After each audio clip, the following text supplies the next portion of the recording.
তাদের পণ্যগুলো সাপ্লাই করে পরবর্তীতে এই টাকা যে লাভ হচ্ছে এই অর্থগুলো দিয়েই আমাদের ফিলিস্তিনি ভাই বোনদের উপরে মুসলমানদের উপরে তারা এরকম জুলুম অত্যাচার করে যাচ্ছে।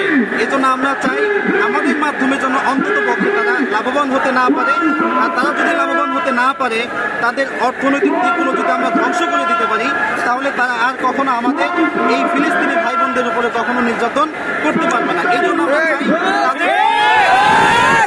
আমরা যার যার জায়গা থেকে আমরা যে যে অঞ্চলে আছি আমাদের এই বিষয়টা এই ইস্যুটা যেহেতু কোনো রাজনৈতিক ইস্যু না, এটা আমাদের মুসলিম উম্মাহ এক হওয়ার একটা ইস্যু।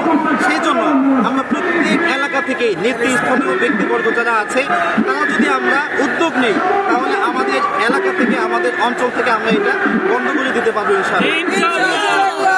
আমরা মূলত নারায়ণগঞ্জ জেলার রূপগঞ্জ থানার পূর্বগ্রাম ভাউলিয়াপাড়া এলাকা থেকে আমরা সকালে প্রায় 5 থেকে 6টি বাস একত্রিত করে আমরা প্রায় 700-800 লোক আমরা একসাথে এসেছি।